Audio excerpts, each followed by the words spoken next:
Hi everyone, it's Matt from The Pen Habit. Welcome back to yet another video, another pen review. As I mentioned, I'm getting toward the end of my pens here, so we've only got a couple more left before I run out, and then I'll have to, I don't know, maybe I'll just have to buy some more pens. What a terrible fate that would be. All right, let's dive in. Today's pen is the Pilot, or Namiki, Falcon. This is one of Pilot's most popular pens. In my opinion, it's one of the most popular pens because it's one of the only modern pens that is manufactured with, although I'm not going to call it a flex nib exactly, a much more flexible nib than most other manufacturers. Pilot themselves, or Namiki, calls it a soft nib, and so you'll oftentimes see on these nibs SF for soft fine or SF for soft medium. Um, in terms of styling, it's pretty basic pen. There's nothing in particular, nothing particularly unique or crazy or different about it. Just move my lighting over here just a little bit. But it's got a black cap, gold clip here, very clean line on the clip. It's nice and strong, so you don't need to worry about that too much. It's got a little gold band and then a wider gold band, and it says Namiki. And then it's got a little interlocking thing and Japan over here. Little gold band at the end there, cap. Very smooth, and I will say that this pen feels very well made. Much in the way I talked about on the Edison video, the way that the threads fit together, and they feel very solid and strong. Pen's made of acrylic and very smooth to the touch.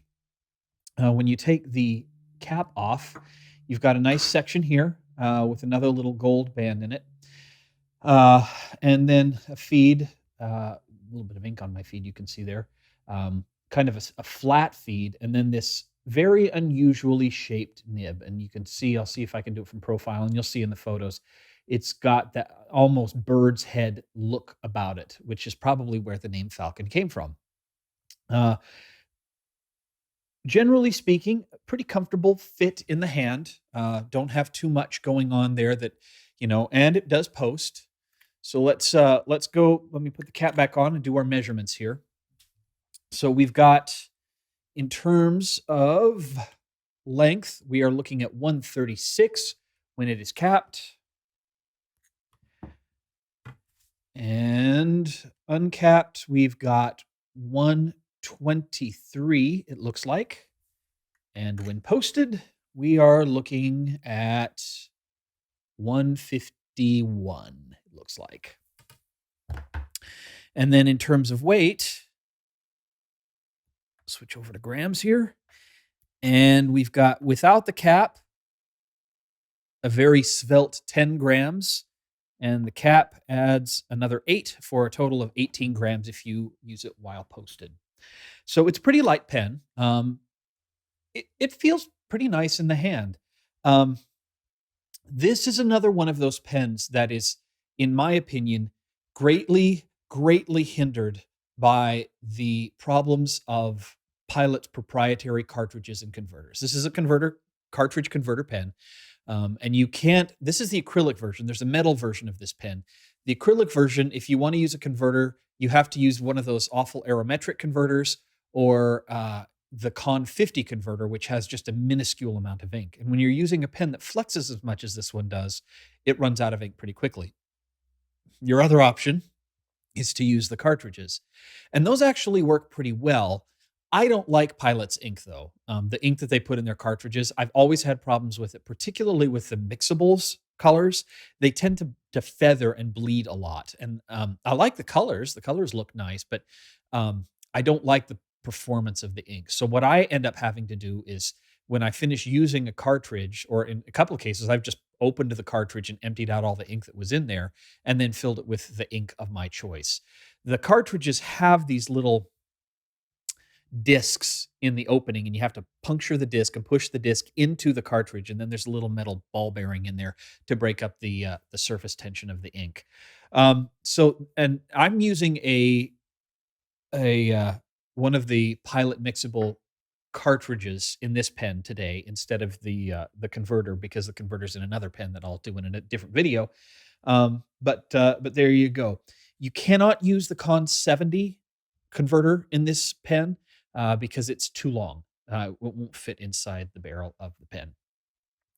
Other than that, let's do a little bit of writing, and I'll kind of show you what the flex on this looks like. So here we have the Pilot slash Namiki Falcon. This has a 14 karat gold. I don't know why I tried to do my keys that way.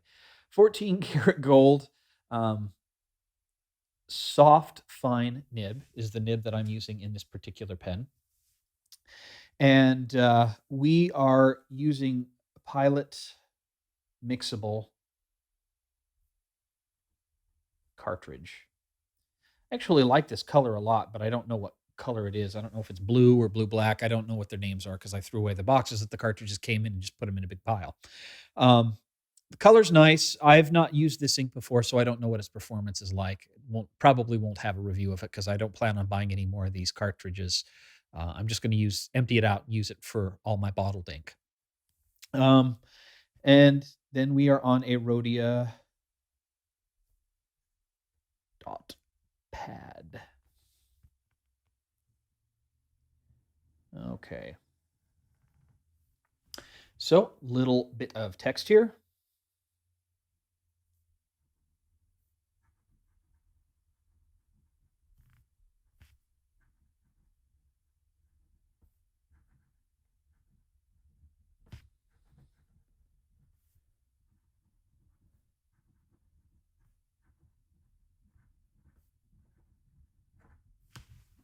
Okay.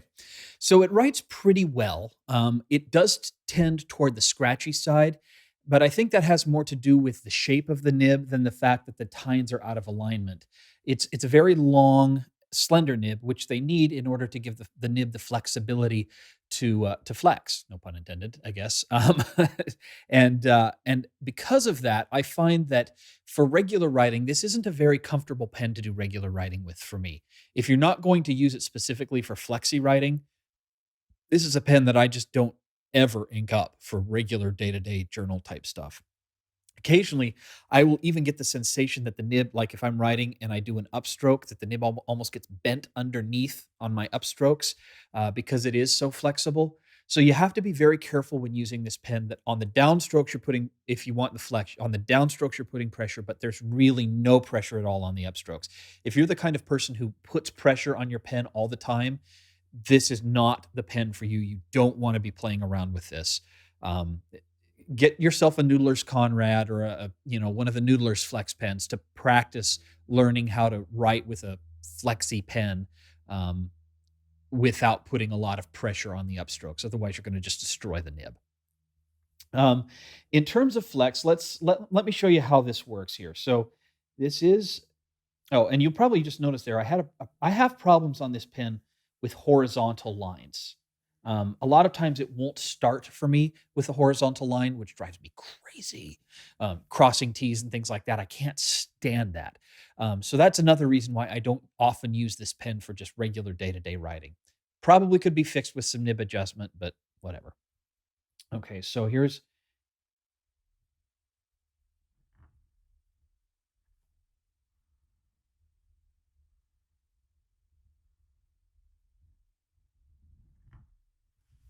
So there we go. There's the flex. Now, so it does flex a fair bit. It's not as flexible. The actual amount of flex is pretty good. What I find is the difference between this and say my Waterman's Ideal #7 that has the red nib in it is that this requires a lot more effort to flex, and it doesn't flex quite as far. So you're going to get a pretty solid flex effect here, but it's just not going to be quite the same as it would be with, let's say, a good honest to goodness vintage flex nib. So you can see, oh, we've got some problems with it starting.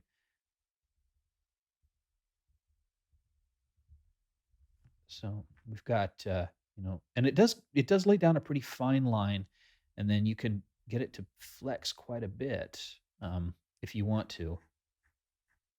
So there's problems with horizontal lines again. And this I generally tend to believe that this is a problem with this pen for me. A lot of people really love their Falcon. I'm not one of those people. I really have a lot of issues with this pen and the way it writes. So part of the problem is that I don't know if it's the way I do flex writing or if it's a problem with my individual pen, but the horizontal line problem drives me crazy. Hard starts and skips drive me crazy. And I have problems with this pen losing ink flow. It may be that the feed just really isn't designed to keep up with the kind of flex writing that I do, but it would seem that other people would have this problem too.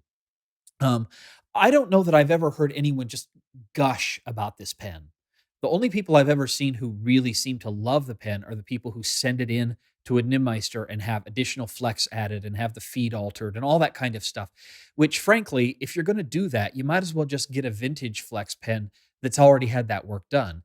It may be a little bit more expensive than buying a Falcon outright, but for me, the Falcon outright just doesn't do what I need it to do. It doesn't work all that well. Um, you see right there, I almost every time I stop writing for more than a couple seconds, I have to start, it's the same thing. It's like you almost have to get the pen flexing in order to get it to start writing. And then once it writes pretty well. But if I stop for a while, then it's going to give me problems.